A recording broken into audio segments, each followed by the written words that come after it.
simple question that people ask in wages where you don't necessarily need a 4-year college degree.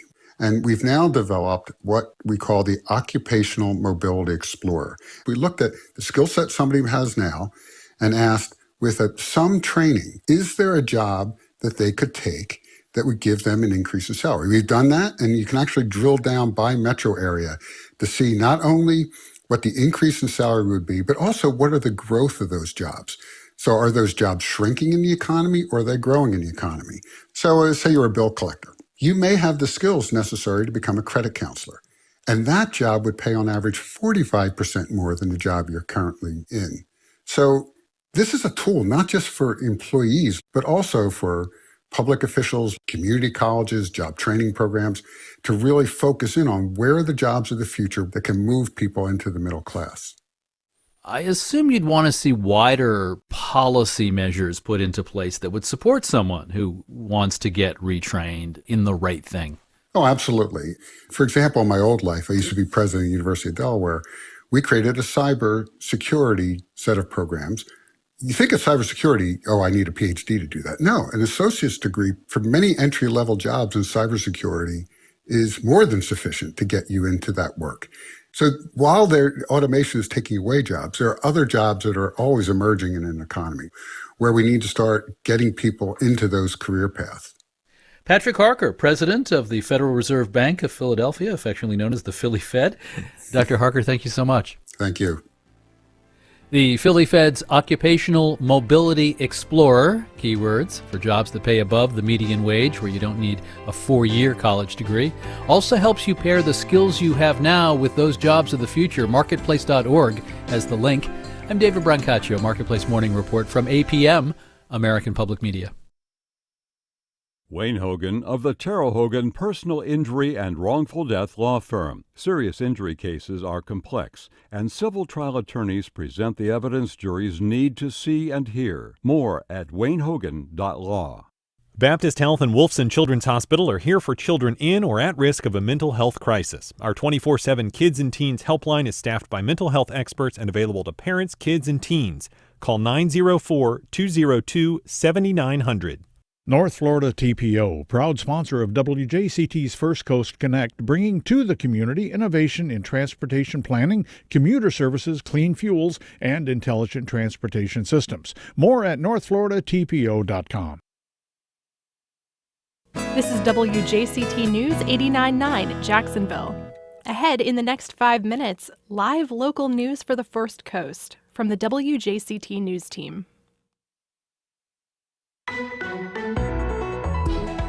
Keeping people housed in this winter weather and in the pandemic. I'm Melissa Ross, and just ahead this hour on First Coast Connect, we'll tell you what the city of Jacksonville is doing to get homeless people under a roof in this cold weather, and also efforts by the Biden administration to stop evictions, which will help with the pandemic numbers. All of that is just ahead, then later. Continuation of the double standards that we have observed in the American criminal justice system between white defendants and people of color. How the Capitol siege defendants are being treated by the criminal justice system. That and more is just ahead.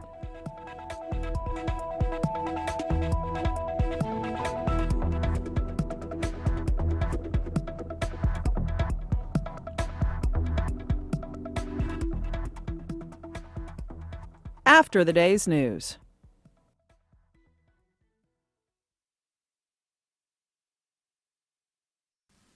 Live from NPR News, I'm Corva Coleman. The House will vote on expelling Georgia Congresswoman Marjorie Taylor Greene from her committees today. She's backed racist conspiracy theories and calls for the violent killing of Democratic leaders. House Republican leader Kevin McCarthy condemned Greene's remarks and said she has denounced those views to him and others.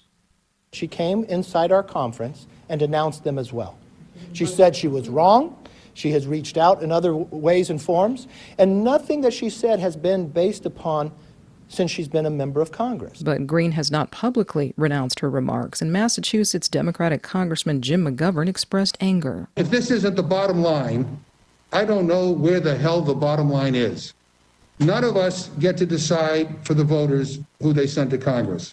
But as members of this body and as leaders of this country, it is our responsibility to set standards of conduct for those we serve with. Separately, House Republicans overwhelmingly voted to keep Wyoming Congresswoman Liz Cheney in GOP leadership. She was criticized for backing the impeachment of former President Donald Trump. The social media company Parler has fired its CEO. NPR's Bobby Allen reports the former head of the conservative-friendly site says he was forced out over a disagreement over free speech. Parler is known for extreme free speech, but Mates was ready for some hard rules. This led to a fight with major conservative donor Rebecca Mercer, the co-founder of Parler. Here's Mates. Get rid of domestic terrorists, groups that incite violence, but not ideologically ban anyone. When I presented my plan to Rebecca Mercer and one of the other reps, they were silent. So I took that as disagreement. This came just days before Mates expected Parler to come back online. For weeks, the site has been non-functional after Amazon refused to provide web hosting services over Parler's failure to moderate violent content. Bobby Allen, NPR News, San Francisco. An Ohio grand jury has indicted a white former police officer for killing a black man last December. From member station WOSU in Columbus, Nick Evans reports. Former Columbus police officer Adam Coy faces 4 charges, including murder, felonious assault, and dereliction of duty. Ohio Attorney General Dave Yost's office led the investigation. During a press conference announcing the charges, Yost emphasized the importance of accountability. Truth is the best friend of justice, and the grand jury here found the truth. Andre Hill should not be dead. The December shooting rattled the community because Coy failed to turn on his body camera and no officers on the scene offered first aid to Hill. Yost says he agrees with the grand jury's determination, and his office will, quote, vigorously prosecute the case. For NPR News, I'm Nick Evans in Columbus, Ohio. You're listening to NPR News. And good morning. It's 4 minutes after 9. This is WJCT News 89.9 in Jacksonville.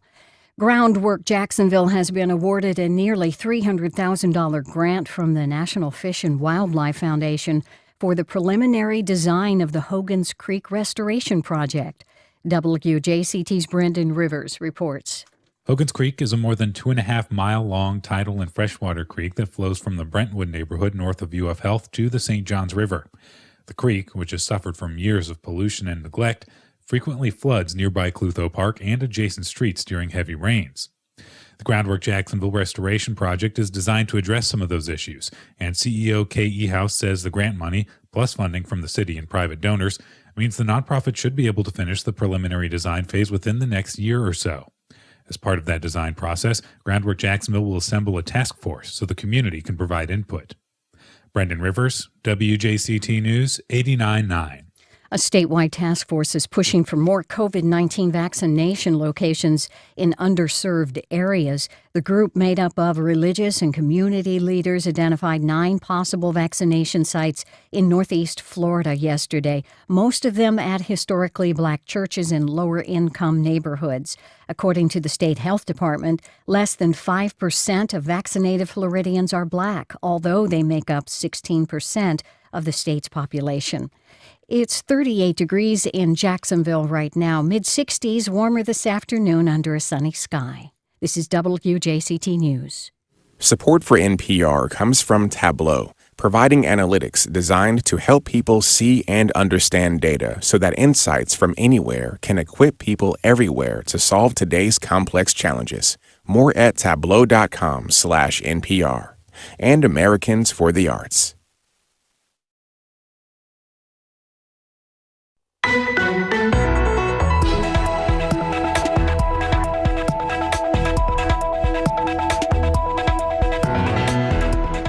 Evictions are making this pandemic worse for everyone. A roadmap for keeping people housed.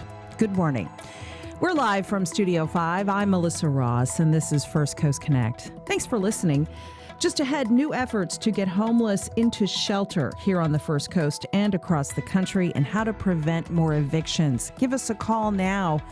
Let us know how you're doing out there. It's 549-2937 to join us. Then later we'll tell you how one local dad is cleaning up the St. Johns River and even helping local police in the effort. We'll tell you about magnet fishing. But first this hour, the latest numbers on the pandemic. The state health department reports nearly 7,000 new cases overnight. The statewide total number of cases of COVID to date is nearly 1.8 million. Florida reported 197 more resident deaths yesterday. That includes 16 in Duval County, 21 in Clay County, the second deadliest day in Northeast Florida since the pandemic began.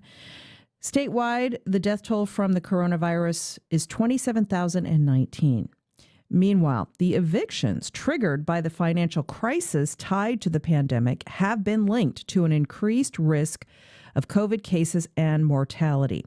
Cities, think tanks around the nation are working to help ease this crisis. In fact, just yesterday, the city of Jacksonville announced a new program to help people experiencing homelessness called the Pathway to Home program.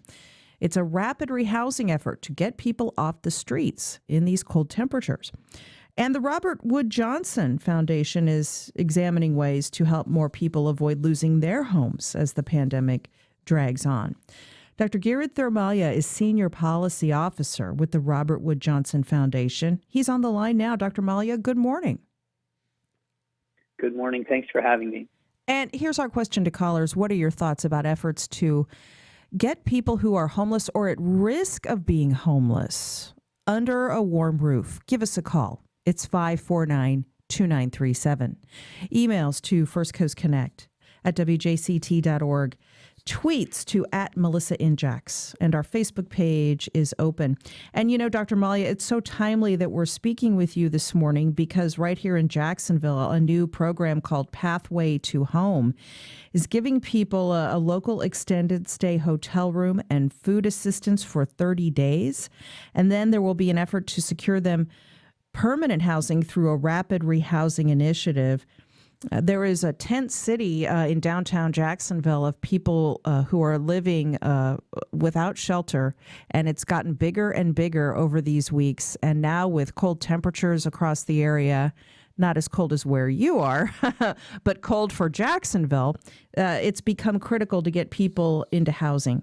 So it's against this backdrop that I want to ask you about the research you want to share with our listeners today, showing that evictions and lack of eviction protections are linked to increased COVID cases and increased deaths.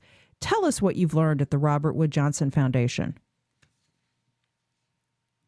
Yes, thank you. Whether in a pandemic or not, we know that safe, affordable, and stable housing is essential to people's health and well-being. But that becomes only more the case when we're facing a threat like COVID. And there is now a growing body of research, as you suggested, that if cities and communities are able to keep evictions at bay through policies, then they can lower their rates of COVID and even lower mortality. So that demonstrates really clearly that housing and health are very intimately connected. We've seen a great response from federal, state, and local governments, but we believe they can do more. Right. It has been gratifying to see Jacksonville leaders take bold action on this. In fact, this is something that they've been urged to do for many years. Now, your research shows that in Jacksonville alone, landlords have filed for 5,016 evictions during the pandemic. That is despite a moratorium on evictions that has been extended month after month by Florida Governor Ron DeSantis. Talk a little bit more about that and the cascading effect of evictions on a family, how that affects families and kids. Yeah, and the data that we're drawing from it's from the eviction lab. So yeah, thousands of evictions during the pandemic. What we see is that first is not having shelter. If people have to move from their home or apartment to the street, that brings with it a tremendous amount of both mental and physical stress on both adults and kids. But even for people that are unstably housed, so they may lose their home or apartment and they have to double up with a friend or family member, that can create a tremendous amount of emotional and mental stress. Plus, in the midst of a pandemic, there are good data showing that overcrowding in homes is one of the things that can trigger spread or transmission of COVID. It's being made very clear that indoor transmission of COVID, particularly in home settings, but also in restaurants and some workplaces, probably confers the greatest risk to people. Beyond that, when kids are have to move from their home, we know that it can disrupt their social networks. It can make it much harder for them to stay connected to school, even if school is virtual. And over the long term, it can have both developmental effects and effects on their physical health. If you're just tuning in as we speak with Dr. Malia from the Robert Wood Johnson Foundation, what do you think about Jacksonville's effort to get people out of a tent city that is located downtown and has gotten quite large in this pandemic? It's the Pathway to Home program, putting folks in a hotel room for 30 days along with food assistance, and then getting them rapidly rehoused. Give us a call. It's 549-2937. Okay. And, Dr. Malia, you also have some thoughts about the executive order from President Joe Biden on an eviction moratorium. You think it's good, but not strong enough. What else do you think the White House and local and state governments should be doing to ease this crisis? Yeah, I think there are three things that I'd mention. First is that the federal eviction moratorium has been extended through the end of March. We believe it should be extended through the end of the pandemic and then an additional 90 days past that, because we know people are going to continue to struggle economically. The second is that loopholes in the moratorium need to be closed. For example, right now, to receive the protection of the moratorium, tenants need to submit a form to their landlord saying that they can't pay rent for COVID-related and economic reasons. Most tenants don't even know about the form and that they have to submit it to their landlord. We think instead the eviction moratorium should be automatic. The last thing is that we need to make sure there's more rental assistance coming from Congress, and then it actually gets to the tenants and landlords who need it. So landlords here also need relief because they need to make their mortgage payments. They need to maintain their buildings. We think that's particularly the case for small landlords. So making sure those rental assistance dollars get to the people who need them. It's funny. Whenever we touch on this topic, we sometimes we do get calls from landlords asking that we talk about their side of the equation. Often landlords will call in and say, I'm trying to work with my tenants. I understand how serious this situation is, but I'm struggling too. I have bills to pay too. Mm-hmm. At a certain point, tenants are going to be expected to pay back all of their missing rent. They're not in a position to do that. Landlords, on the other side of it, have to keep their buildings operating. They have to meet their financial obligations, and they know they're not probably going to get all those back rent payments. And it just keeps piling up and piling up. And what about as the Biden White House moves forward on COVID relief, critics of his proposal saying this is too much money to spend. This is too big of a proposal. What's your response to that? Yeah, I think what we've seen through history is that when you have severe economic crises like this one, which is even more severe than during the Great Recession, that a very vigorous and robust federal economic response is needed, both for short-term economic stabilization, but also long-term recovery. And if we think about housing in particular, data has shown that people across the country may owe upwards of $70-80 billion in back rent. So far, there's only been about Wait a minute, $80 billion? Yes. In America, $80 billion. Yeah, it's wow. It's a remarkable number. And so far, federal rental assistance has only provided about $25 to $30 billion. Now, there's another $25 to $30 billion in the Biden administration's proposal, which will help close the gap. And we also hope that the economy continues to recover and some of that debt gets paid down. But the need is enormous. That is just a mind-blowing number, 80 billion. So the government's not going to make that whole. So then what is the path for tenants that aren't going to be able to pay their rent back, landlords that aren't going to get the assistance they need? We're looking at more evictions, more people who continue to struggle, right? Well, I think there is strong support and growing support to make sure there is another big bolus of rental assistance funding in this next package to get us to close that gap, right? Because this is affecting, just as you said, both tenants and landlords. So I think that's going to get us part of the way there. Then we need to get this pandemic under control in every community in a consistent way, so that people can get back to work regularly and start contributing to these rent payments themselves. I think that's key. You know, we've also seen, you mentioned the program in Jacksonville, getting folks off the street into hotels and then into permanent housing. Exactly what cities need to do. And we just got good news over the past couple of days from the Biden administration saying that FEMA, the Federal Emergency Management Agency, is actually going to cover 100% of the costs for cities that have been housing people in hotels.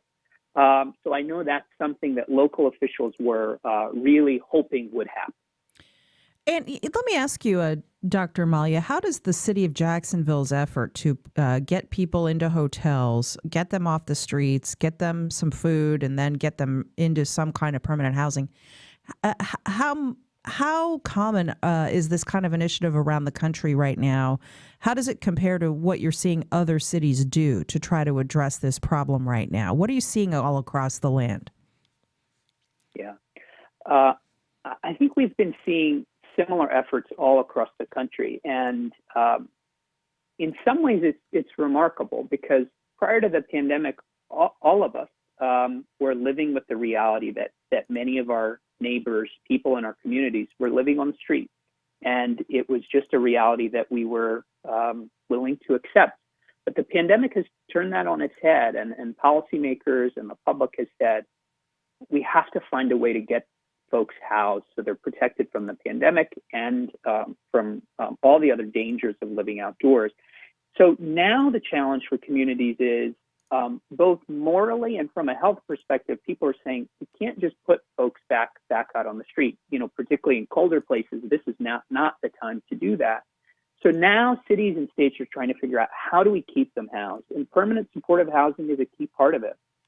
There is great research showing that permanent supportive housing, particularly for people with chronic physical health conditions or mental health conditions, not only improves their individual health, but actually saves costs for communities, saves costs from emergency room use, from need for drug and alcohol services, from criminal justice costs. So research really shows that this is the right thing to do for people and also for communities.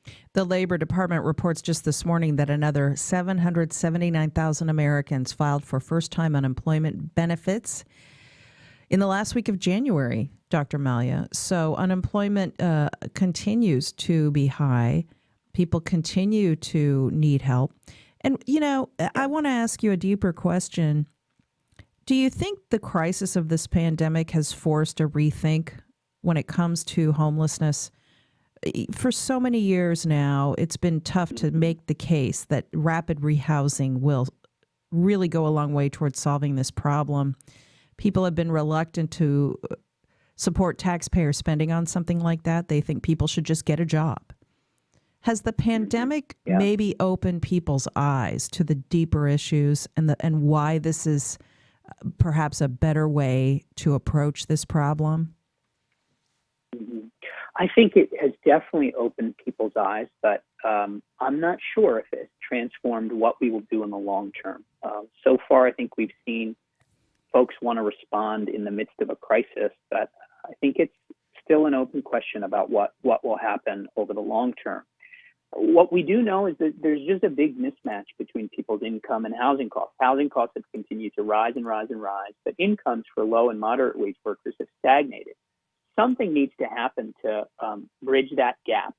One of the long-term solutions that we are promoting is getting more housing into community ownership. There are models like community land trusts, for example, where the housing is owned by community and managed by community.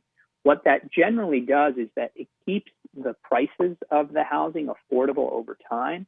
And in times of crisis, community-owned housing is much more likely to work in cooperation and collaboration with tenants to keep them in their homes, maybe set up payment plans, find ways to meet in the middle. So that's the type of long-term change that we think is needed to ensure people housing affordability and stability. Lots of comments on our Facebook page about this problem. Here's one from Siobhan. Real funding for real houses and the requisite care these folks need is the bare minimum.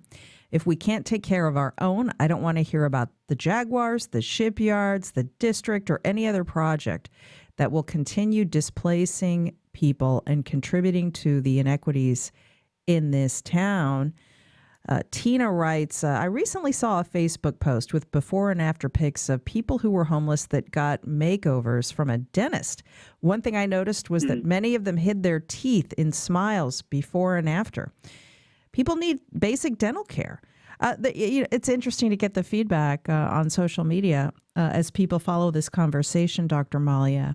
And, I really would encourage everybody to drive through downtown Jacksonville. Just drive around and you will see that there are quite a few homeless people. More than there are always homeless people hanging around downtown, but there are a lot more right now than there have been. And it's interesting when you stop and talk to folks, as I do sometimes, Dr. Malia. Sometimes I'll talk to someone who's homeless, ask them about themselves, give them a little money if I have cash on me, which, by the way, people don't carry cash anymore as often. So that's another factor. And sometimes I'll say, there are a number of shelters right down the street from here. Why don't you go to one of the shelters and get a bed, get a meal, get some help there. And it's just incredible how resistant a lot of these folks are to going to a shelter. Women who are homeless will say to me, I can't go to the shelter because I will be sexually assaulted. Men will say, men have a number of reasons that they've given me why they don't feel comfortable going into a homeless shelter. And so I was wondering if you have any thoughts about that. Some of the reasons why people are resistant to walking right into a shelter that's right there that they could take advantage of, because this dynamic is important to talk about too. It is, and I think it's something that folks who haven't experienced homelessness or who haven't worked with folks who are homeless just can be hard to appreciate. But you're exactly right. I think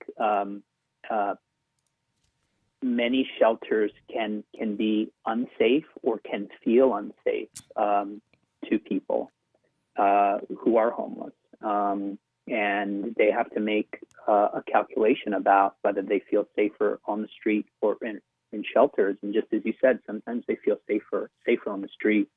I think there are a couple things to think about. The first is that we've found in programs here in Philadelphia, when formerly homeless folks work as outreach workers to educate people who are street homeless about shelter services that are available, what they can expect, how they can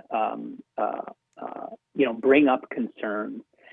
Developing those relationships over time can really help to get people who've been chronically street homeless into shelters and into housing, but it takes relationships and it takes people knowing. I'll say the second thing, there's a model that some of your callers may be and listeners may be familiar with. It's called Housing First. And what that says is that if people have significant medical conditions or even are struggling with addiction, the model typically is help folks get clean before they can get into housing. Housing First flips that on its head and says, give people housing first.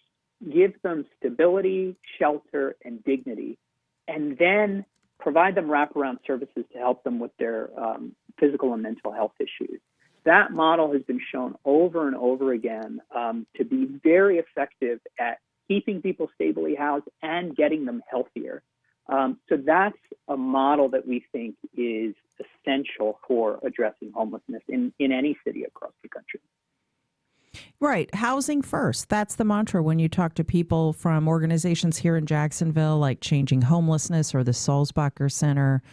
The people that work on these issues have known this for a long time. Does it seem like finally policymakers are catching up?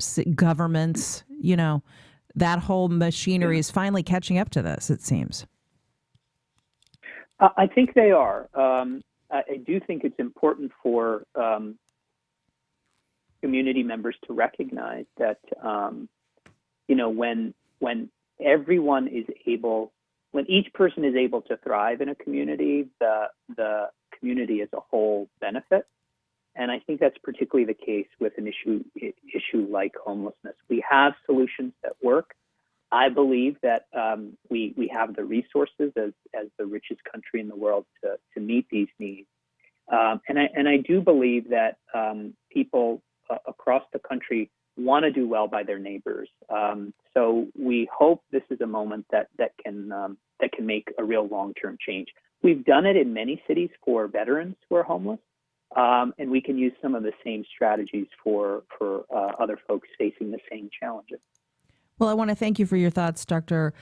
Giridhar Mallya, Senior Policy Advisor with the Robert Wood Johnson Foundation, as we talk about homelessness and evictions. Thanks so much for being with us. I really appreciate your time.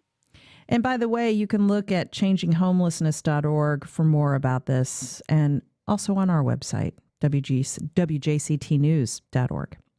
Much more coming up. Meanwhile, later this hour, a look at the new way of cleaning up the St. Johns River. One local dad takes us magnet fishing. Yes, magnet fishing.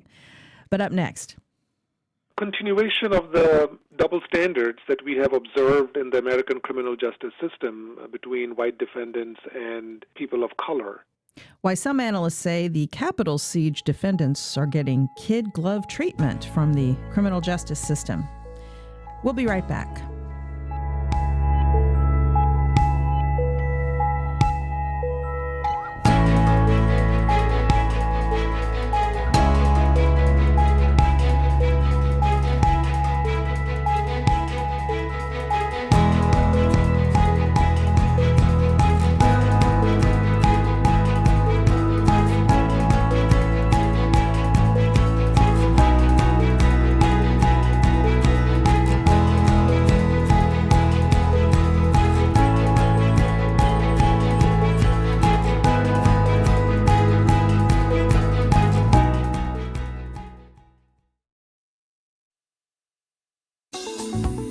It's the biggest stories affecting the Sunshine State. Hi, I'm Melissa Ross. And I'm Tom Hudson. Join us Friday for the Florida Roundup. Each week at noon, we interview newsmakers and people from across the state discussing the stories and issues that affect your life. What's driving the conversation in Florida? Join the conversation on the Florida Roundup. Every Friday at noon on WJCT News 89.9. World Affairs Council and UNF partnering to engage citizens in becoming better informed participants in the global community. February 23rd, former diplomat Anya Manuel, This Brave New World, India, China, and the United States. Information, worldaffairscounciljax.org. BritBox and PBS Passport are now offering the best of all your favorite British drama, comedy, and more when you sign up at jaxbundle.com. Start watching today. Welcome back. Well, the Capitol siege defendants from the deadly violence and insurrection attempt on January 6th are now going through the criminal justice process, and that includes some local defendants. Some analysts have noted these mostly white Americans are receiving what they perceive to be kid glove treatment, at least so far. UNF's Parvez Ahmed speaks and writes about white privilege and shares his thoughts. Parvez Ahmed, good to talk to you. Thanks for being with us. Great to be with you, Melissa. Well, the hashtag white privilege trended on Twitter when a woman accused of taking part in the Capitol Hill riots January 6th asked a federal judge for permission to go to Mexico on vacation. A work-related bonding retreat is what lawyers for Jenny Cudd of Texas said she needed to do.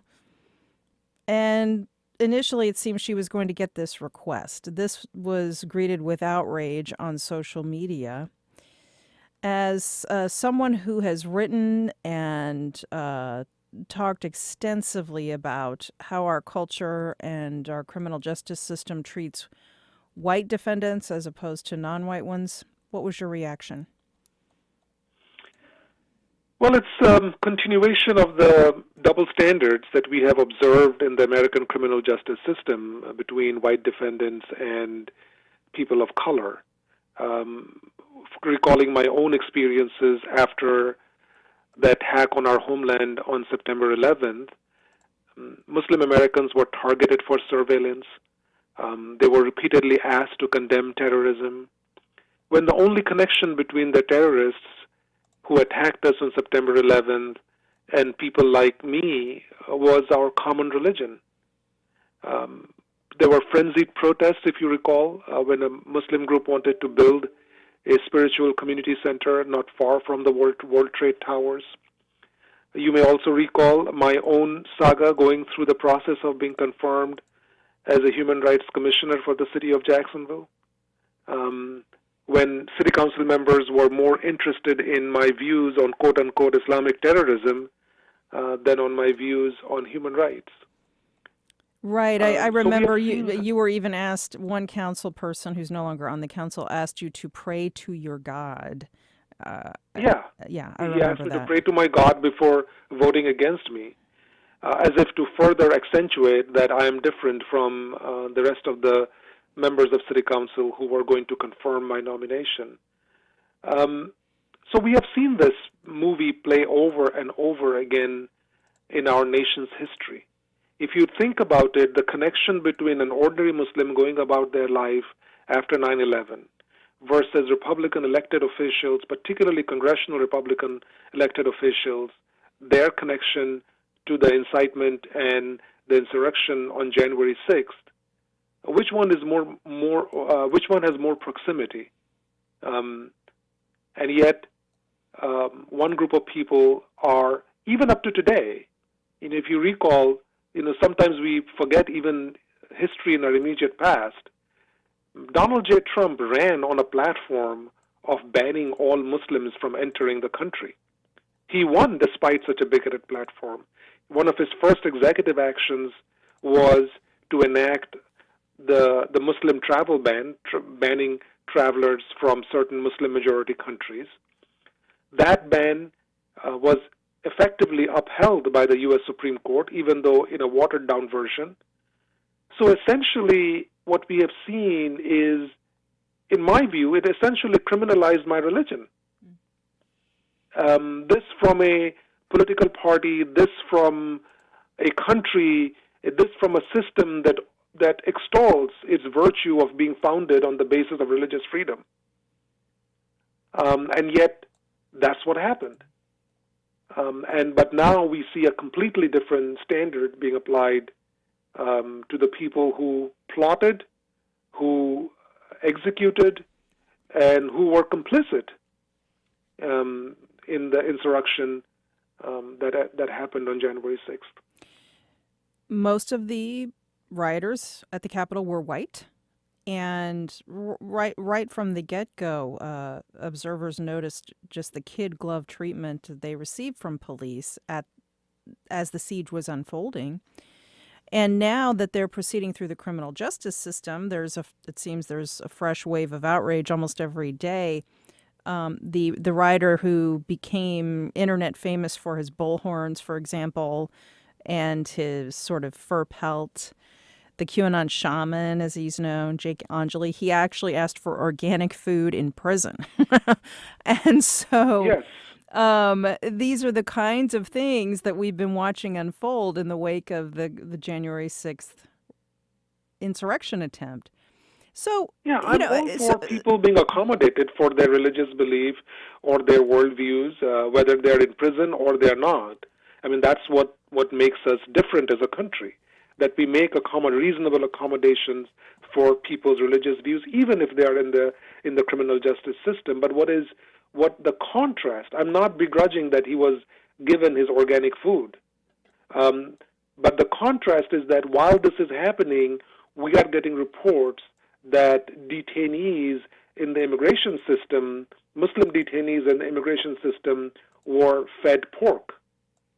They asked for a halal meal, which is a Muslim compliant meal, and they were not given that, but they were fed pork. So that kind of jarring contrast.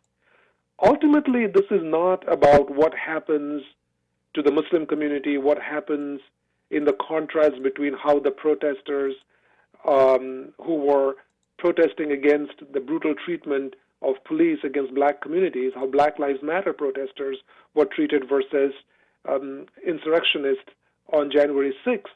It is not about a complaint. This is about a system.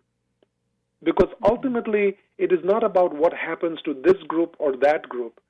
Ultimately, what is at play is essentially the soul of our country, the soul of our system of justice, that it can indeed treat people equally. And it can distinguish between people who are part of a criminal network, part of a criminal conspiracy, versus people who just happen to have some association, either some association of faith or association of race or any other thing with a group of criminals. And what it suggests to me is that, the question that we have to ask is, why are white perpetrators of terrorism and violence treated differently than black and brown perpetrators? And in my view, this is not an accident of history. In my view, this is the outcome of our caste-based system, so graphically and eloquently outlined in Isabel Wilkerson's bestseller, Caste, The Origins of Our Discontents. I urge all your listeners to read that book if they've already not read it. The long arc of American history is not just the case, is not just we tell rosy stories to ourselves about the triumphs of justice, but also the stories that we hate to admit. The perpetuation of our caste-based society where, in the words of Wilkerson, a fixed and embedded ranking of human value is based on the presumed supremacy of one group against the presumed inferiority of other groups on the basis of ancestry or other immutable traits. It is that presumed superiority that explains the hypocrisy in the way we treat terrorism committed by one group versus another. I have read that book, and I do recommend it as well. It's profound and eye-opening. So thanks for referencing that, and thanks for your thoughts. Always good to get your insights, Parvez Ahmed. Thank you for joining us. Thanks a lot, Melissa. Bye-bye.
Well, are you a business owner? Listen up. There is a new group of angel investors in Jacksonville, and they're working to make available two of the most necessary assets any early stage company needs: capital and also advice and mentoring.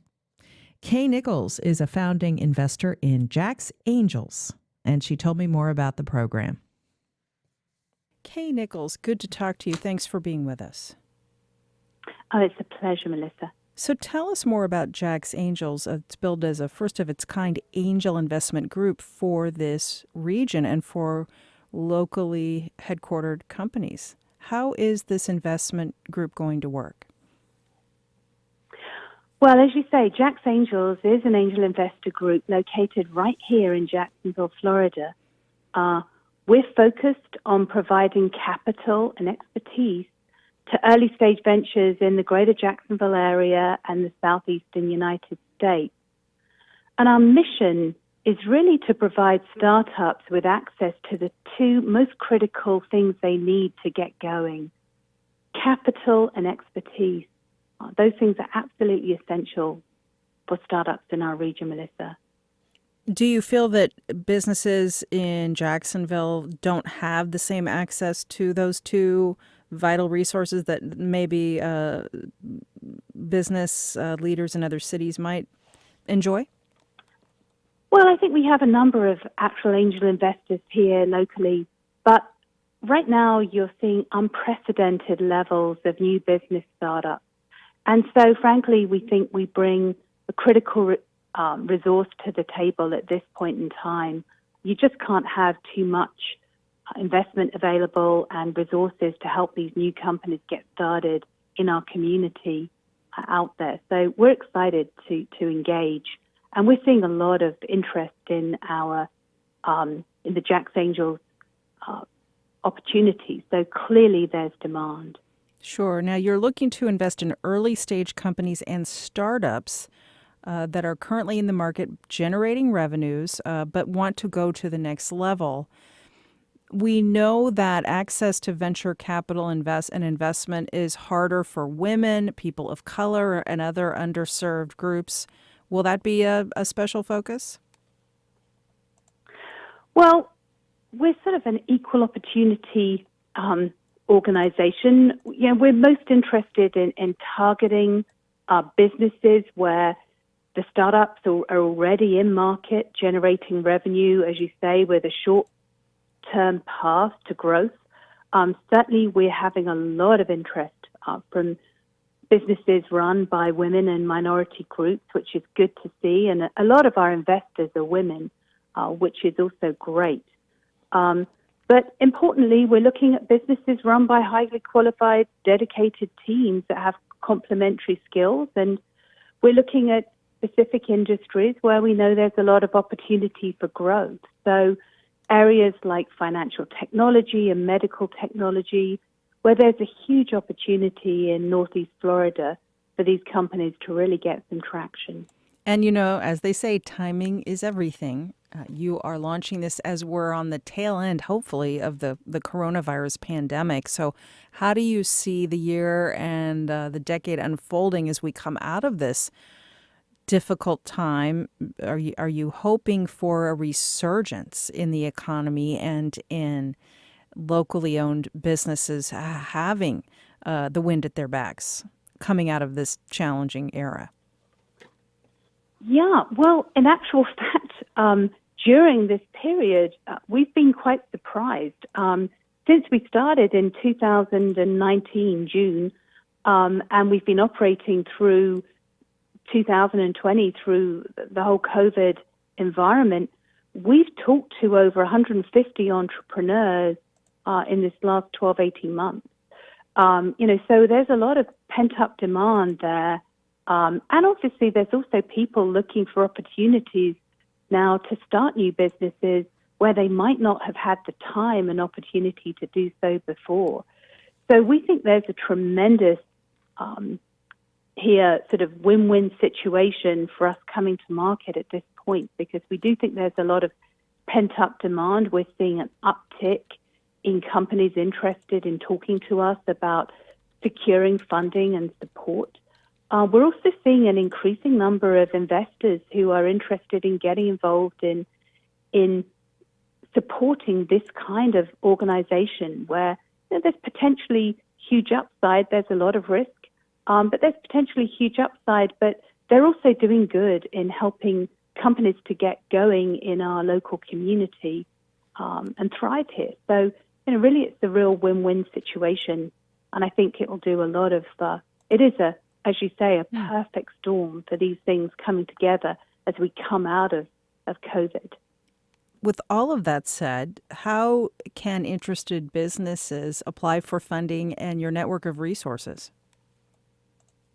Well, for more information, you can go to jacksangels.com. So, if you are a entrepreneur looking for investment, go to jacksangels.com. We've got a lot more detail about our organization on the website, and you can sign up right there to be put into our process and to start to interact with us and go through our pipeline. Likewise, if you're an investor interested in getting involved in this kind of opportunity, you can sign up on, again, jacksangels.com, our website. You, again, find out more information, and we have a specific section for potential investors to sign up and get involved.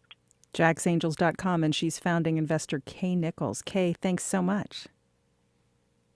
Well, it's a real pleasure, and I'd encourage everyone to get involved. This is a great opportunity for our community. Check it out, everyone. Go get that venture capital money. All right, a quick break, and in a moment, an activity you may not have heard of. It cleans the river, and it even helps police sometimes. Magnet fishing. We'll talk to one local dad doing it with his daughter. That's after this. This is First Coast Connect on WJCT News 89.9. Stay with us.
Congaree and Penn, dedicated to agriculture and culinary endeavors, offering field-to-fork dining and outdoor experiences on over 300 acres. Sip, dine, explore. Information at congareeandpenn.com. FPL, investing in Florida's tomorrow by committing to provide energy that's not just reliable and clean, but also more economical, all to deliver an energy future Florida can count on. Details online at fpl.com/value. On the next Fresh Air, Terry talks with Dr. Anthony Fauci, America's top infectious disease expert. He's now President Biden's chief medical advisor. They'll talk about new strains of the coronavirus, working with the Trump administration when the president didn't follow some of the scientific advice he was given, and more. Join us. Today at noon on WJCT News 89.9.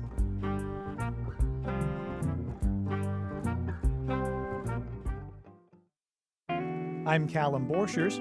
People with Down syndrome are considered high risk for COVID-19, and many say they should be able to get an early vaccine shot. We'll talk with a woman with Down syndrome who's already had COVID-19 about her experience. That, and we review this year's virtual Sundance Film Festival. That's next time on Here and Now. Today at 2 on WJCT News 89.9.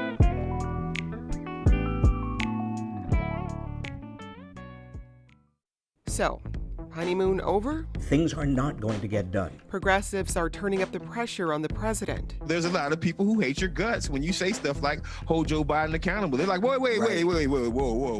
Biden has made some early overtures to those on the far left, but can he strike the right chord? The tempo and tenor of progressive politics. Next time on 1A. Today, starting at 10 on WJCT News 89.9.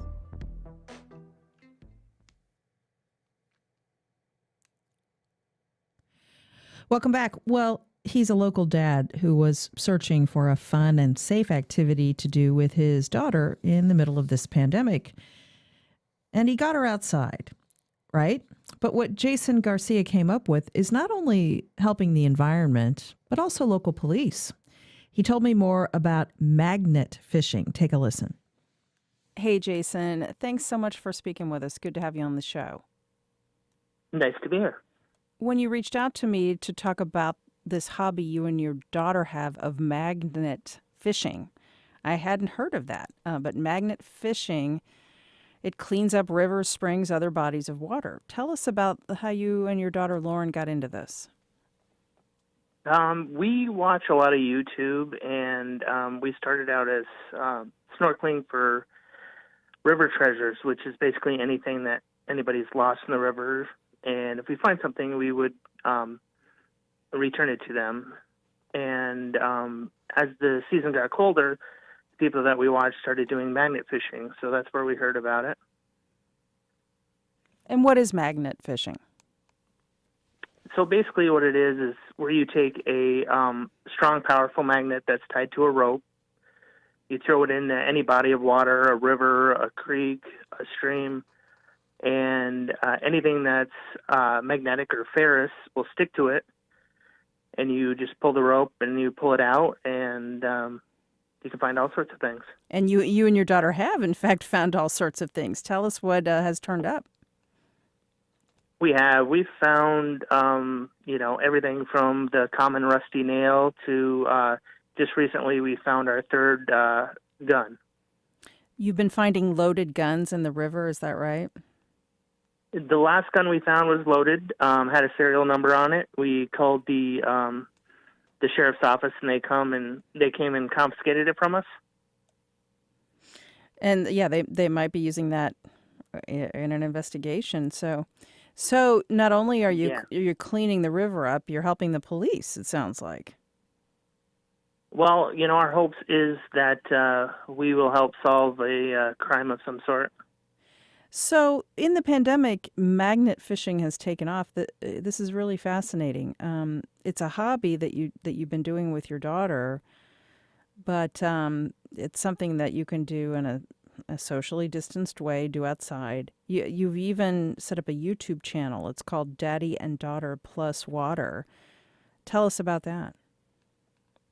Yeah, my daughter, who's 10 and in the 4th grade, wanted to start a page where we could share our adventures with everybody, not only so they can see what we could find, but to kind of educate people on some stuff that's in the water, educate them on a good way to spend time together as family or friends, and just something we could do to educate people on what magnet fishing is and, how easy it is and how fun it is.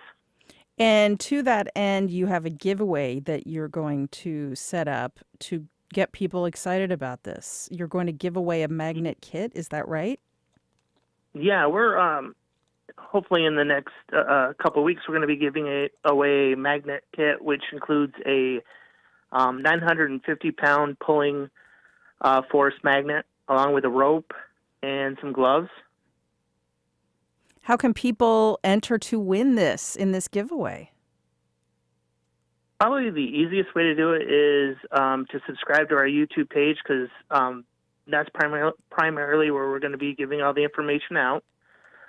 If you subscribe and hit the notification, what it'll do is it'll let you know when we post videos, and that's how we're going to announce the giveaway.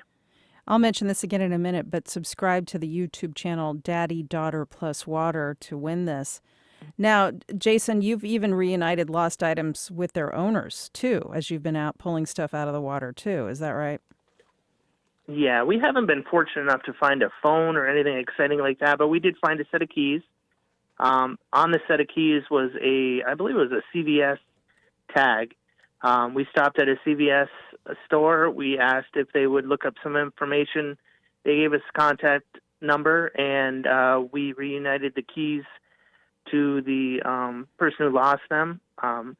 They wouldn't say what the keys were to, but they did say it was of significant sentimental value. Well, that's great.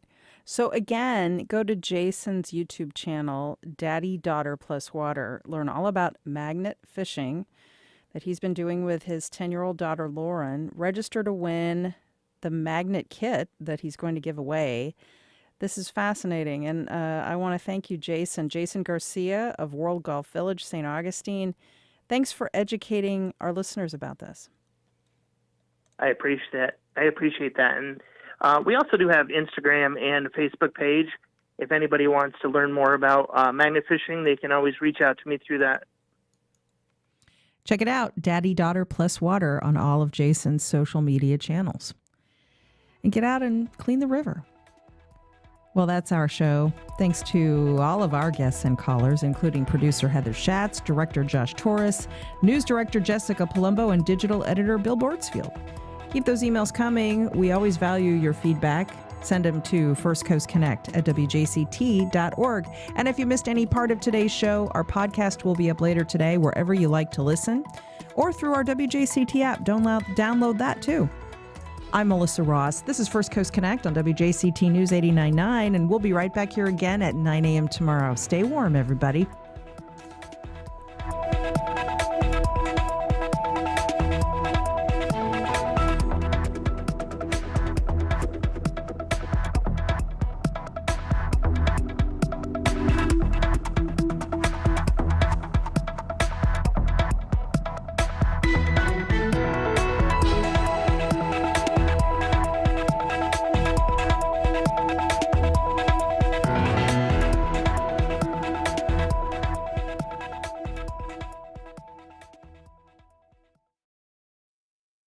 Support for First Coast Connect is provided by Baptist Health and the North Florida TPO.